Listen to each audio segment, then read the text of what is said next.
ज्ञानतिमिरान्धस्य ज्ञानाञ्जनशलाकया चक्षुरुन्मिलितं येन तस्मै श्रीगुरवे नमः। नमो विष्णुपदाय कृष्णपृष्ठाय भूतले श्रीमते भक्तिवेदान्तस्वामिनिति नामिने। नमस्ते सरस्वते देवे गौरवाणी प्रचारिणे निर्विशेषशून्यवादी पाश्चात्यदेशतारिणे। जय श्री कृष्ण चैतन्य प्रभु नित्यानंद श्री अद्वैत गदाधर श्रीवासादि गौर भक्तवृंद। हरे कृष्ण कृष्ण कृष्ण हरे हरे, हरे राम राम राम हरे हरे। हरे कृष्ण। जनरली आम्ही असं करतो, रविवारी जेव्हा सकाळी भेटतो मग थोडंसं 10-15 मिनटात जप कसा अजून चांगला करू शकतो यावर पण आम्ही बोलतो। तर असं आपण बघतो की आपण आध्यात्मिक जीवनात जेव्हा येतो मग सुरुवातीला खूप बरं वाटतं, खूप एक आशावादी एक मार्ग मिळतो की आतापर्यंत ज्या चुका झाल्या त्या झाल्या, पण आता एक औषध मिळाले, आता ते औषध घ्यायचं आणि ज्या काही चुका झाल्या, जे काही मानसिक अनर्थ आहेत त्यांच्यावर एक उपाय मिळाला, हरिनाम। पण प्रत्येक रोगिया व्यक्तीला माहिती आहे की रोग जर बरा करायचा असेल तर फक्त औषध घेऊन रोग बरा होतो का? एक रोग आहे, फक्त औषध घेतलं नाही, त्याला माहिती आहे की एक औषध घेणं हा एक भाग झाला, दुसरं म्हणजे थोडा विचार करायला पाहिजे की हा रोग कसा झाला होता आणि हा रोग कसा झाला होता ते परत नको घडायला, म्हणून एक थोडं आपलं सिच्युएशन काळजी घ्यायला लागेल आपल्याला। मग तसंच आध्यात्मिक जीवनात आपण येतो तेव्हा आपल्याला एक खूप छान औषध मिळाले, हरिनामाचं औषध। आणि हरिनाम हे कारण श्रीकृष्णांपासून अभिन्न आहे, म्हणून श्रीकृष्ण जेवढे शक्तिशाली आहेत तेवढंच हरिनाम पण शक्तिशाली आहे, प्रत्येक गोष्टीवर मात करू शकतो। पण आपण फक्त औषध घेत राहिलो तर मग आपण आधी ज्या चुका केल्या आहेत त्या न व्हायला काळजी पण घेतली पाहिजे।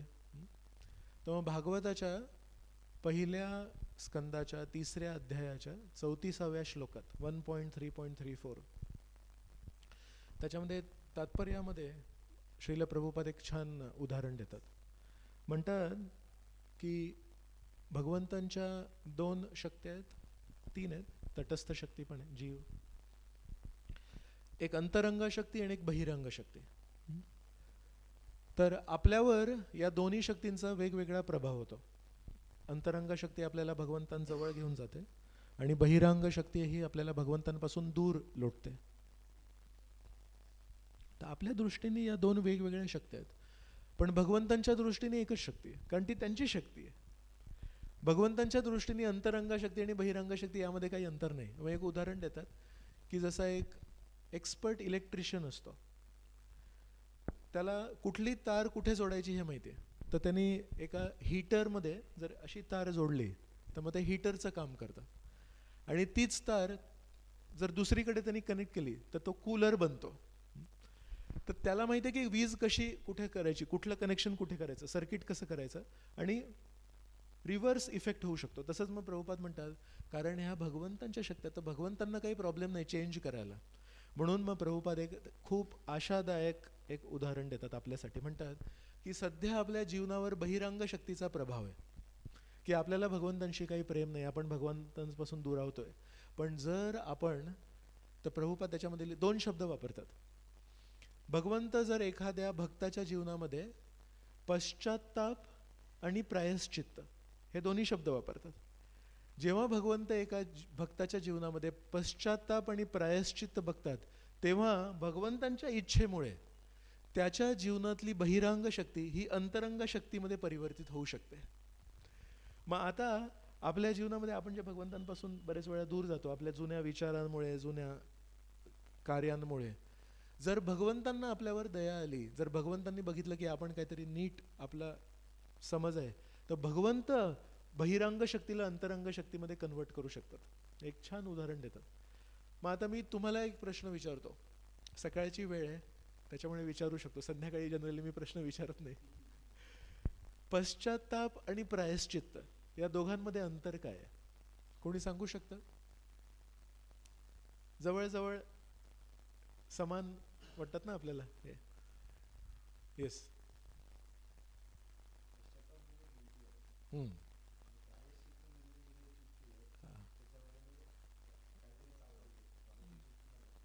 ओके, तर ठीक आहे, यांनी एक उत्तर दिलं. हां, एक. अच्छा, तर हे पण एक त्यांनी चांगली एक समज दिली आपल्याला, की म्हणतात पश्चाताप ही भावना आहे आणि प्रायश्चित्त म्हणजे ॲक्शन आहे काहीतरी. अजून काही कोणाकडून, दुसऱ्या व्यक्तींकडून काय होऊ शकतं या दोघांमधलं अंतर? हां, सुधारणा कदाचित पश्चातापाने होणार नाही, कारण नुसतं आपण मनन करतोय त्यावर. अजून कोणाला काय? बघा, विचार करा थोडं. विचार न केल्याशिवाय मग आपल्याला ते नीट कदाचित समजणारही नाही. हां. अच्छा, दया मिळेल आणि मर्सी मिळेल. दया आणि mercy मिळेल. पण त्यांनी पण एक प्रयत्न केला. तर सर्वांची उत्तरं एकेका अर्थाने बरी आहेत, बरोबर आहेत, काही चुकीचं नाही आहे. बघा, विचार करा की जसं यांनी म्हटलं की प्रायश्चित्त म्हणजे भूतकाळामध्ये मी ज्या चुका केल्या त्याला सुधारण्याची एक त्याच्यामध्ये एक भावना आहे, की आता मी काय सुधारू, प्रायश्चित्त करायला पाहिजे काहीतरी. आपण करायला म्हणतो ना, प्रायश्चित्त करतोय मी. आपण म्हणत नाही पश्चाताप करतोय, आपण म्हणतो पश्चाताप होतोय, पश्चाताप वाटतोय. तर जसं म्हणाले की पश्चाताप ही एक भावना आहे, आंतरिक भावना आहे, आणि प्रायश्चित हे बाह्य एक कार्य आहे. यामधून कुठलं कमी कुठलं जास्ती आहे का?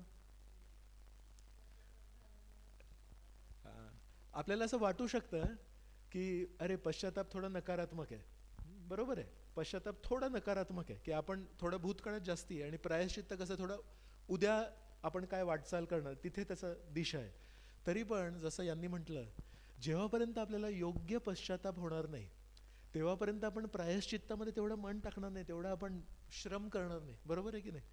समजा आपल्याला हे पटलंच नाहीये की माझ्याकडून काही चुका झाल्या आहेत, फक्त एक दुसरे कोणतरी व्यक्ती मला समजवत आहेत की नाही नाही ते चुका झाल्यात. अच्छा, ठीक आहे, तुम्ही म्हणताय तर झालं, मग आता हे हे प्रायश्चित्त आहे, ठीक आहे करू. पण त्यामध्ये आपण मन किती टाकणार? जेवढा आपल्याला स्वतःला पटलंय तेवढं आपण मन टाकणार. म्हणून एका अर्थाने जरी पश्चाताप नकारात्मक आहे, पण एक चांगला भक्त बनण्यासाठी पश्चातापाला खूप महत्त्वाचं कारण आहे. जेव्हापर्यंत आपण स्वीकार करत नाही की मी काही चूक केली आहे, तेव्हापर्यंत आपण त्याच्यावर औषध तेवढ्या सिरियसली घेणार नाही. तर असं म्हणतात की शरीराचे जे डॉक्टर असतात ना, इथे आमचे एक वैद्य बसलेले आहेत, तर शरीराचे डॉक्टर आहेत, त्यांचं काम थोडं सोपं आहे. कोणाच्या कंपॅरिझननी? सायकॅट्रिस्ट, मानसिक डॉक्टर. का असं? कारण जेव्हा एखादा व्यक्ती शारीरिक डॉक्टराकडे जातो तेव्हा तो कमीत कमी कबूल करतो की मला रोग आहे, माझी पाठ दुखते, माझं पोट दुखते, औषध द्या. पण मानसिक जे पेशंट असतात ते कबूलच करत नाही, त्याला 2 दिवस लागतात हे समजवायला की तू रोगी आहेस. तो म्हणतो नाही, मला यांनी सांगितलं की तुम्हाला भेटायचं आहे म्हणून मी आलो भेटायला, फिरत फिरत जरा आलो. पण त्याचे काय झालं ते, म्हणजे बरेच वेळा जेव्हा पेशंट बसतो ना सायकॅट्रिस्टच्या समोर, त्याला तो स्वतः नसतो आलेला, त्याला कोणतरी घेऊन आलेलं असतं की याला गरज आहे, तो स्वतः स्वीकारतच नाही. It is much greater difficulty to first convince him, तुला औषधाची गरज आहे, आणि ते पटल्यानंतर मग त्याला औषध देऊ शकतो. तर म्हणून जरी पश्चाताप थोडा नकारात्मक असेल, पण पश्चातापाला सुरुवात आपण प्रायश्चित्ताने केली पाहिजे. आणि आपल्याकडे पण आपण म्हणतो, जसं कोणी आलं तर त्याला आपण म्हणतो हरिनाम घ्या, कीर्तनात भाग घ्या, तुम्ही हरिकथेत भाग घ्या. तर ते एक त्याला म्हणतात इंग्लिशमध्ये एक क्युरेटिव्ह अप्रोच आहे आणि एक प्रिव्हेंटिव्ह अप्रोच आहे. So both are important. जर फॅक्टरीमध्ये एक समजा काही मशीन्स खराब झाल्या तर त्याचं एक रेग्युलर मेंटेनन्स असतं, पण एक प्रिव्हेंटिव्ह मेंटेनन्स पण असतं. तर समजा आपण प्रिव्हेंटिव्ह मेंटेनन्स नाही केलं, फक्त हे म्हटलं की जी मशीन खराब होईल त्यालाच मी रिपेअर करीन, मग जास्ती काम वाढेल. पण अधूनमधून ज्या मशीन नीट चालू आहे त्यांच्याकडे पण लक्ष द्यायला लागतं. That is called preventive maintenance. आणि एक असतं क्युरेटिव्ह मेंटेनन्स. मग तसंच आध्यात्मिक जीवनात पण सुरुवात करतो आपण क्युरेटिव्ह मेंटेनन्सने, की औषध घ्या, हरिनाम घ्या, सकारात्मक काही गोष्टी करा. पण कुठेतरी आतमध्ये प्रत्येक भक्ताने हे दुसरा व्यक्ती सांगू शकत नाही, पण आपण स्वतःहून याच्यावर विचार केला पाहिजे की खरोखर सगळेजण एवढा छान जप करतात, पण मी एवढं का नाही करू शकत? का नाही करू शकत नाही ते? जर आपल्याला खोलपर्यंत मनामध्ये हे पटलं नसेल की आत्तापर्यंत मी जे जगलो ते नीट जीवन नव्हतं. हेच नीट जीवन आहे. ज्या दिवशी आपल्याला ते पटतं त्या दिवशी आपण तो हरिनाम मग हे गरजेचं आहे. हे औषध मला गरजेचं, माझा रोग वाढत चाललाय, जरी मी औषध खातोय तरी पण माझा रोग वाढतोय का? कारण मी पूर्णपणे हे अजून मनात स्वीकार केलं नाही की माझी आधीची जी दिनचर्या होती ती थोडी मला घातक होती. तर म्हणून दोन्ही या गोष्टी मदतीच्या फायद्याच्या आहेत. जगाई आणि मधाई हे दोन आपण व्यक्ती माहिती आहेत आपल्याला चैतन्य लीलेमध्ये. एक काळ असा होता जेव्हा संपूर्ण दिवस ते फक्त पाप कृत्यामध्ये विलीन होते, सकाळपासून संध्याकाळपर्यंत. काल आपण श्रीकृष्णांबद्दल चर्चा करत होतो तेव्हा श्रीकृष्ण दिवसभर काय आनंद देत होते, तसं जगाई आणि मधाई दिवसभर पाप कृत्य करत होते, विलीन झाले त्याच्यामध्ये. पण जेव्हा नित्यानंद प्रभूंनी चैतन्य महाप्रभूंनी त्यांना कृपा दिली त्यानंतर चैतन्य महाप्रभूंनी त्यांना काय उपदेश दिला, त्यांना सांगितलं आजपासून तुम्ही निरंतर हरिनाम घ्यायला पाहिजे. पण फक्त तेवढं नाही बोलले, त्यांना बोलले आणि अजून एक गोष्ट आहे की आतापर्यंत जे केलं ते आता यापुढे तुम्ही वर्ज्य, तुम्हाला ते नाही करायला पाहिजे. जसं आपण वैष्णव दीक्षा घेतो तेव्हा पण आपल्याला दोन उपदेश मिळतात. काय आपण काय म्हणतो की आजपासून मी 16 माळा करणार, हरिनामाचा जप करणार. तर हरिनामाचा जप म्हणजे प्रायश्चित्त, आणि तिथेच थांबते का आपली दीक्षा? नाही, म्हणतो आत्तापासून मी आधी जे पाप कर्म केलेत त्याच्यापासून पण हळूहळू मी आता बंद करणार त्यांना. तर ते म्हणजे पश्चाताप. सो प्रायश्चित्त आणि पश्चाताप दोन्ही जेव्हा असतात तेव्हा मग आपली प्रगती होणार. मग जगाई आणि मधाईला, खास करून मधाईला, त्यांना वाचवल्यानंतर चैतन्य भागवतामध्ये मध्य खंडात 15वा अध्याय त्यामध्ये मधाईच्या प्रार्थना आहेत. व मधाईला एवढा पश्चाताप होतो, एवढा वाईट वाटतं, अरे मी नित्यानंद प्रभूंना मारलं आणि मी त्यांना मारलं पण मला वाचवलं कोणी? त्यांनीच वाचवलं. मग त्या प्रार्थना करताना म्हणतात ॲक्च्युली नित्यानंद प्रभू कोण आहेत मला कळलं. नित्यानंद प्रभू माझ्या आईंसारखे आहेत. आईला कधी गर्भाने आतमध्ये जर गर्भ असेल तर तो कधी कधी लात मारतो आईला, पण आईला त्याचं कधी वाईट नाही वाटत. तर मग ते म्हणतात की कदाचित असं आहे की नित्यानंद प्रभूंना मला वाईट नाही, उलट मला मृत्यूपासून वाचवलं नित्यानंद प्रभूंनी. मग एवढा पश्चाताप होतो त्यांना की अजूनही मायापूरमध्ये आपण यात्रेमध्ये जाऊ तिथे एक मधाई घाट आहे. मधाई घाट म्हणजे जुन्या काळी जेव्हा लोक नद्यांवर आंघोळ करायचे, मग आता नदीत जाणं थोडं जरा डेंजरस आहे, तर म्हणून जागोजागी असे घाट बांधतात, पायऱ्या बांधतात दगडांनी, की लोक जाऊन तिथे आंघोळ करू शकतात, कपडे धुवू शकतात आणि त्यांना जीवाला धोका नसतो. मग मधाईने ठरवलं की नुसतं मी पश्चाताप नाही करणार तर मी प्रायश्चित्त पण करणार. मग त्यांनी एक खूप मोठा छान घाट बांधला की ज्या लोकांना मी आतापर्यंत पाप कर्म करून त्रास दिला, तर आता नुसतं गप्प नाही बसणार, नुसतं पाप नाही करणार, आता त्यांच्या सेवेसाठी मी आता घाट बांधणार. आणि त्या घाटावर जी दगडं आहेत ती कशी आली त्यांच्याकडे, त्यांनी सुरू केलं घाट बांधणं. मग लोकांनी बघितलं की अरे हा दुर्जन होता, हा एक गुंड होता, आणि आता चैतन्य महाप्रभूंच्या कृपेमुळे हा आता सज्जन व्यक्ती झालाय, आता हा मारत नाही, आधी आता हा काही गुंडगिरी करत नाही. तर ज्या ज्या लोकांना त्यांनी त्रास दिला होता, गुंड किती लोकांना त्रास देतो आणि खास करून जगाईमध्ये, त्या लोकांनी ठरवलं आता याला दगडांनी मारायचं. असंही होतं. तर त्या सर्व सज्जनांनी मधाईला बघितलं की आता हा सज्जन झालाय, आता हा प्रतिकार करत नाही, तर त्यांनी दगडं मारली त्याला. आणि मधाईची काय इच्छा होती तेव्हा? मधाई म्हणाले हो, मी जेवढे काही तुम्हाला त्रास दिलाय पूर्व जीवनात त्याच्यासाठी ही छोटीशी किंमत आहे. आणि ते दगड घेऊन मधाईने एक घाट बांधला. कोणासाठी? त्याच लोकांसाठी की तुम्ही येऊन आंघोळ करा, तुम्हाला जीवाला धोका नाहीये. तर असं म्हणतात की मधाईने हे जेव्हा त्याचं हृदय परिवर्तन झालं त्यानंतर रोज 2 लाख नाव घ्यायचा भगवंतांचे, दिवसभर हरिनाम घ्यायचा, आणि त्याला पश्चाताप आणि प्रायश्चित्त हे दोन्ही केलं. तर बरेच वेळा आपल्या जीवनात पण आधी सुरुवातीला भक्तीमध्ये यायच्या आधी आपण सुख कुठे शोधत असतो? तर मात्रा स्पर्श असतो कोणते, की इंद्रियांचा आणि मात्रा वस्तू. तर डोळ्यांसाठी काही सुंदर वस्तू, जिभेसाठी काही चविष्ट वस्तू, यामध्ये सुख शोधत असतो. जेव्हा मात्रांचा स्पर्श होतो त्या स्पर्शामध्ये आपण सुख शोधत असतो. पण मग आपण गीता कोर्स ऐकतो किंवा काही दुसरं पुस्तक वाचतो, त्यामध्ये कळतं की हा जो स्पर्श आहे हा क्षणिक आहे आणि याच्यातून मिळणारं सुखही क्षणिक आहे. म्हणून आपण आध्यात्मिक जीवनाकडे जायला पाहिजे. पण काय होतं की आपल्याला तेवढी सवय असते अपेक्षेची. मग आधी आपली अपेक्षा असते हा स्पर्श जेव्हा होतो तेव्हा मला सुख मिळायला पाहिजे.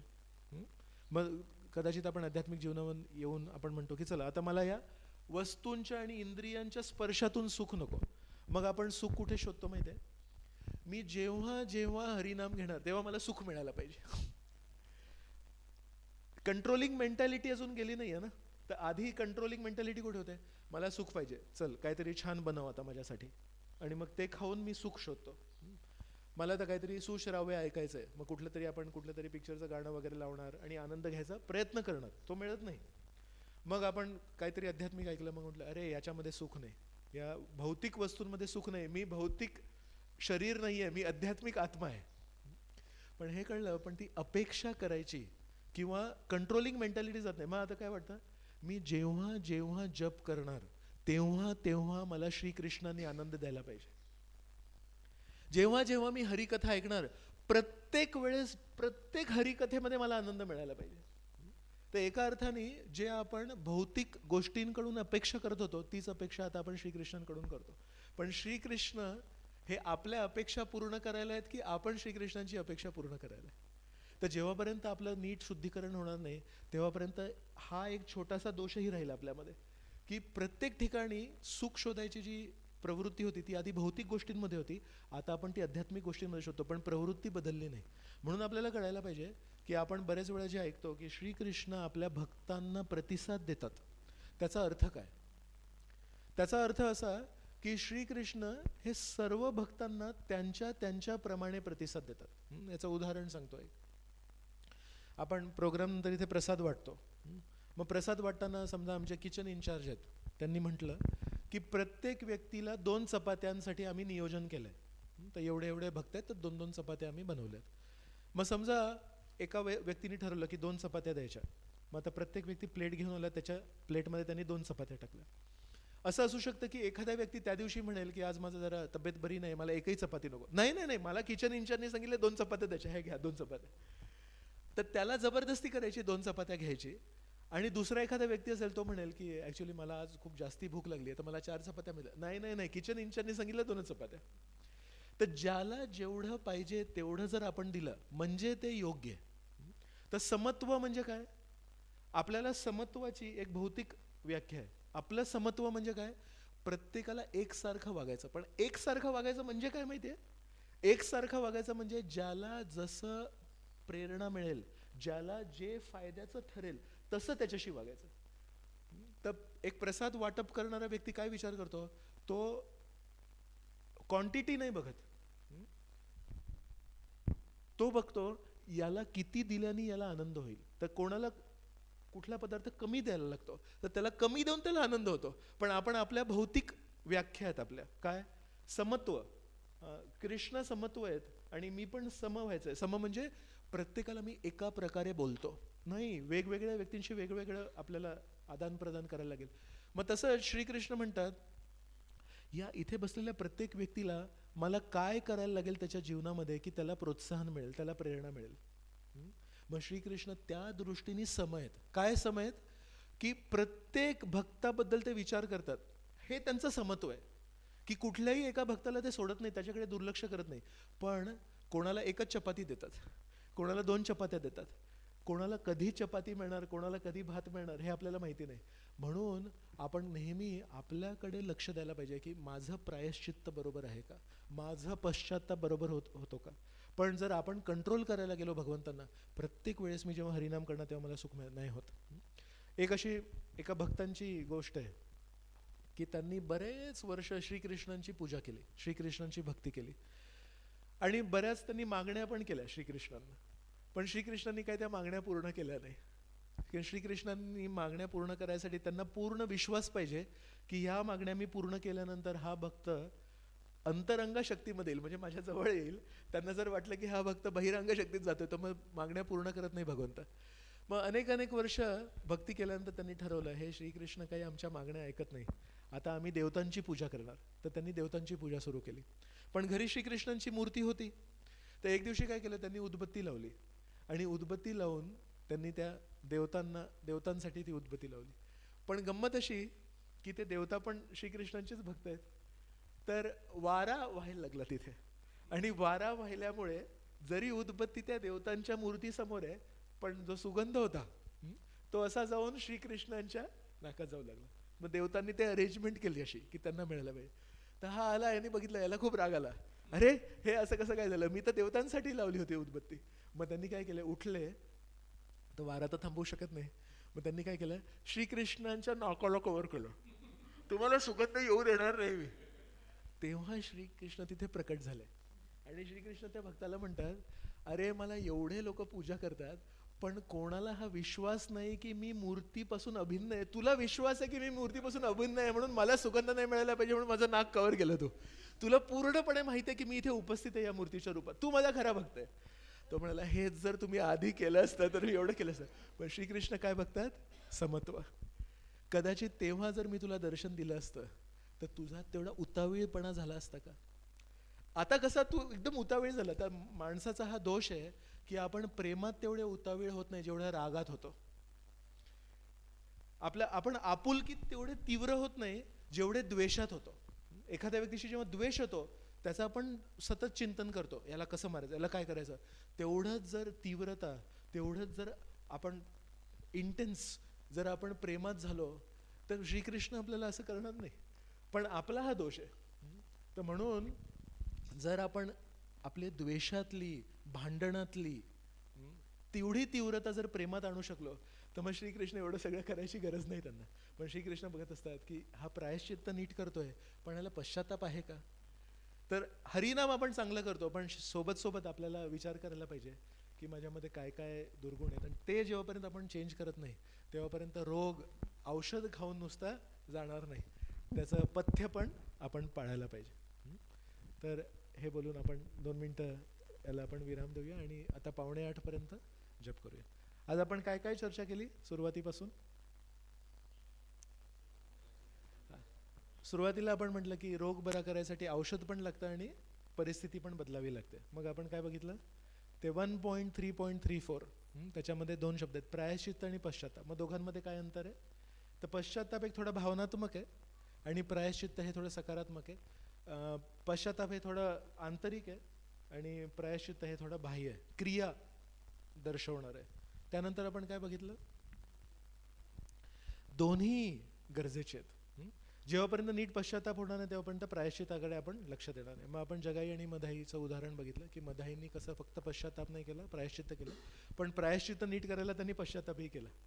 आणि असं म्हणतात की बरेच भक्त नवद्वीप मधले श्री चैतन्य महाप्रभूंचं हरिनाम कीर्तन बघून एवढे परिवर्तित नाही झाले, पण मधाईचं परिवर्तन बघून म्हणाले, अरे मधाई जर परिवर्तित होऊ शकतो म्हणजे चैतन्य महाप्रभूंचा प्रोसेस वर्क्स, म्हणजे हरिनामामध्ये खरी शक्ती आहे. तर असं म्हणतात की जेव्हा चैतन्य महाप्रभू हरिनाम देतो तेव्हा जास्ती लोकांनी स्वीकार नाही केला. त्यांना वाटलं अरे हरिनामामध्ये काय पॉवर आहे, काही पॉवर नाही. आम्ही तर असे बरेच लोक बघितलेत, बरेच संत बघितलेत. पण जेव्हा मधाईमध्ये परिवर्तन झालं तेव्हा त्यांना कळलं की हो खरी पॉवर आहे. तर एखाद्या व्यक्तीमध्ये खरोखर जेव्हा पश्चाताप आणि प्रायश्चित्त होतं आणि त्याच्या वागणुकीमध्ये जेव्हा परिवर्तन घडतं त्यांनी असंख्य लोक परिवर्तित होतात. पण बरेच वेळा प्रवचनांनी आणि कदाचित आपल्या हरिनामानी लोक इम्प्रेस होणार नाही एवढे, म्हणून वागणुकीला खूप महत्व आहे. मग त्यानंतर आपण बघितलं की कसं आधी आपली इच्छा असते की गोष्टींच्या आणि इंद्रियांच्या स्पर्शामध्ये आपण सुख शोधतो. म्हणतो ठीक आहे याच्यामध्ये सुख नाही, मग आपण आपल्या आध्यात्मिक कार्यांमध्ये सुख शोधतो. पण भगवंत आपल्याला कधी आनंद देतील, जप कधी चांगला होईल आपला, जेव्हा भगवंत त्यांना स्वतःला त्याच्यामध्ये जपामध्ये देतील किंवा आपल्या कीर्तनामध्ये आपल्या कथेमध्ये स्वतःला प्रकट करतील. आणि भगवंत कधी करतील, तो आपला दुर्गुण आहे की आपल्या द्वेषामध्ये त्याला जास्ती तीव्रता आहे. भगवंतांचं नाक त्यांनी झाकलं की त्यांना सुगंध येऊ नये म्हणून. पण हीच तीव्रता जर प्रेमाने भोग लावताना त्यांना सेवा करताना केली असती तर भगवंत प्रेमाचे भूक आहेत. तर त्यांनी बघितलं की याची तीव्रता भोग अर्पण करताना एवढी नव्हती पण द्वेषामध्ये जास्ती होती. तर तीच आपण तीव्रता आपल्या प्रेमाच्या संबंधांमध्ये भक्तांसोबत, गुरूंसोबत आणि भगवंतांसोबत जर केली तर सकारात्मक गोष्टींमध्ये आपल्याला भगवंत येतील, तेव्हा आपला जप छान होईल. नाहीतर मग आपण घासतोय तर ती माळा छोटी होते, मणी छोटे होतात, पण इथलं काय मन काही साफ होत नाही. म्हणून दोघांचं महत्व आहे. तर आता आपण 7:45 पर्यंत जप करूया. खूप खूप धन्यवाद. श्रील प्रभुपाद की जय. हरिनाम की जय. शालिग्राम हरिप्रभूंना एक प्रश्न आहे, प्रश्न घेऊ शकतो का की आपण जप करूया? एक प्रश्न घेऊया.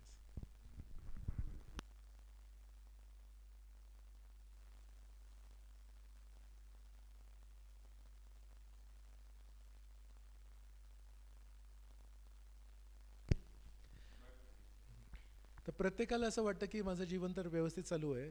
मग त्यासाठी जर आपल्याला हे समजलं असतं, समजा की मी कुठे चुकलो, मग डॉक्टरांकडे जायची गरज नव्हती. म्हणून तसंच आध्यात्मिक जीवनामध्ये गुरूंचं स्थान काय आहे? गुरूंचं स्थान हे नाही आहे की मी घड्याळ कुठलं घेऊ, किंवा मी केस असे विंचरू की असे विंचरू, की मी घर या शहराच्या या भागात घेऊ की हे गुरूंचं कार्य नाही. गुरूंचं कार्य काय आहे? हृदयाची तपासणी करणे. मग बरेच वेळा आपण गुरूंशी जेव्हा संबंध ठेवतो ते कुठल्या गोष्टीसाठी ठेवलं हे आपण विचारायला पाहिजे. तर आपण डॉक्टरांकडे जाऊन आपण हे बोलतो का, मी गाडी आता मारुती आहे, आता दुसरी गाडी घ्यायची आहे, तर कुठली गाडी घेऊ? डॉक्टरांकडे आपण फक्त तेच बोलतो. तर ॲक्च्युली गुरूंशी आपण फक्त हृदयाबद्दल माझ्यामध्ये काय सुधारणा करू शकतो या विषयावर आपण चर्चा केली पाहिजे. बघा, हायरार्की आहे ना, एक विभिन्न स्तर आहेत. तर काय आहे? शरीर. शरीरावर काय आहे? आपलं स्थूल शरीर आणि सूक्ष्म शरीर आहे, आठवतं थोडं?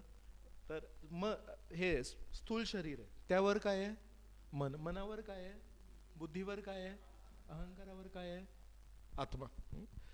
तर आपली बुद्धी आहे ती मनावर आहे, पण बुद्धीवर काय आहे? अहंकार. म्हणून जरी आपल्या बुद्धीला बऱ्याच गोष्टी माहिती असतात, पण कारण सध्या अहंकार आपल्या बुद्धीवर आहे, अहंकार आपल्याला ते करू देत नाही. बऱ्याच भक्तांना मला माहिती आहे ज्ञान भरपूर आहे, त्यांना माहिती आहे काय करायचं आहे, पण अहंकार does not give permission to act like that. आपल्याला माहिती आहे कसं आपण वागायला पाहिजे, पण अहंकार काय म्हणतो? असं करू नको, असं केल्याने असं होऊ शकतं.